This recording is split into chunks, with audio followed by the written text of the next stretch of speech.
back. Atiya, tell us, I want to get right into this, right? Let's talk about mindset, right? Let's talk about mindset. How long have you been an entrepreneur? I actually started my business in 2017, but I didn't become full-time in entrepreneurship until the end, like November of 2020. Okay, so tell me a little bit about that journey and what changed for you. What shifted for you in 2020, um, and then from 2020 to now, using Yep, mindset as the guide to this as the question. guide. So to be very honest, I was one of those people that had to work on mindset, and it wasn't something that I even knew until I was in it. My journey to entrepreneurship was different than many people. I was climbing the corporate ladder. I never thought that I would have my own business. It wasn't until I was laid off from my cushy corporate job because of a merger. So no fault of my own. I was doing a wonderful job there for 7 years, and then I was laid off. And so that's what thrusted me into the entrepreneurship world, mainly because I don't know if it was ego, but that feeling of getting let go didn't sit well with me, especially knowing that I didn't do anything. So it wasn't, a performance issue. So that feeling didn't sit well with me. So I started my business. And to be very honest, I had another job lined up. So it wasn't something that like I didn't need to, but I didn't like that feeling. And so I started it and started doing it on the side.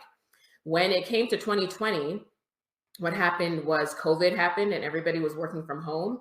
And I got another position, and the director was not someone that I got along with. And I was blessed because I never had a boss that I didn't get along with. I always had a career where I enjoyed my job, and that's why I was climbing the corporate ladder. And one day I had this director literally hang up on my team. Like, we were on a virtual because it was COVID. And I had just never experienced that, where I was like, wait, what is happening here? Because you don't hang up on a whole team. Like, that's just something that I was not used to in the corporate space. Yeah. And then I started really saying to myself, my business on the side is growing. And I know if I could put 100% into it, it's going to grow even more. So that's what thrusted me into the entrepreneurship world full time. And I would not have been able to get there if I hadn't taken the time to realize that I was worthy of that. And so that's where the mindset shift came, because I was really just used to working and working just, I thought that that's what I had to do. I had to work hard to make money. That's where that came. And it wasn't until I got into a coaching program where one of the other mentees in the program was a mindset coach. And just the way she interacted with the other members, I was like, yeah, you're right. I don't have to work so hard for the life that I want. And it was just started chipping away at because I come from the space of being a Black woman. I had to work twice, sometimes three times as hard as other people for the same or similar results. And it's tiring. So to know that I could have the life that I wanted without working as hard, I didn't need my corporate job and my business to sustain what I needed. That was a major shift for me. Yeah, I love that.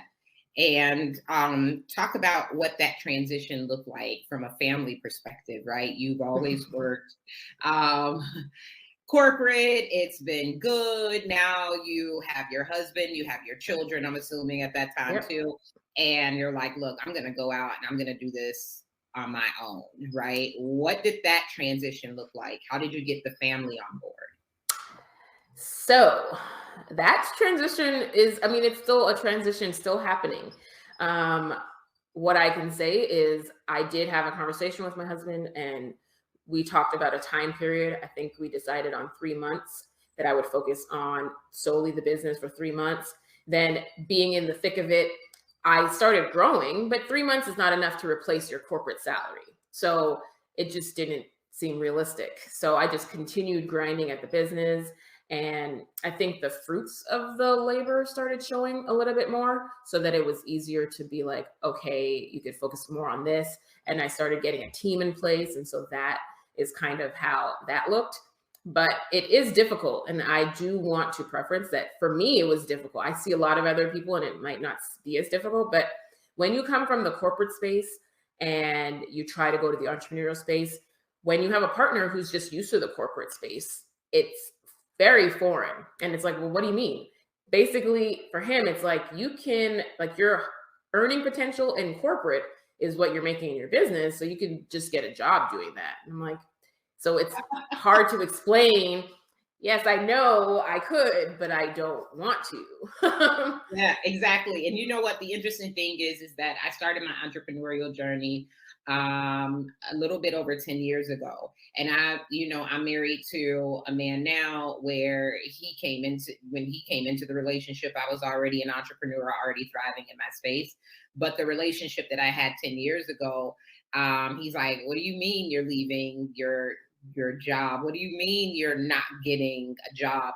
And that, I believe, really is what caused us to end, right? He wasn't my husband, so I didn't have the same level. He didn't have the same level of commitment that your husband probably had. You guys are tied in it. You have children, home, things of that nature. But he and I had been together for about 4 or 5 years.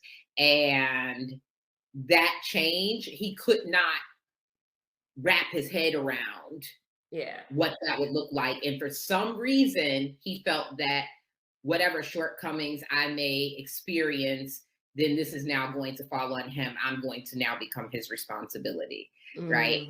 So I love to talk about what those transitions look like for people in their personal relationships, because as you mentioned, the ones where they do very well, like Ashley and Chris Kirkwood, you know what I mean? Like they thrive.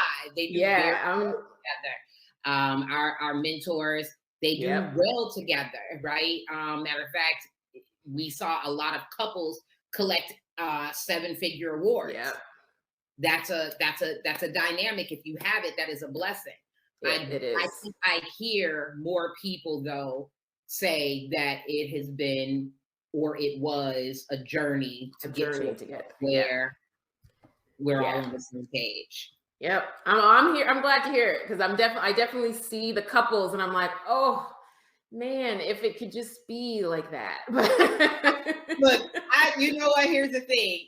I had the privilege of telling the man that I'm married to my husband now, like, look, this is what I do. This is what it is.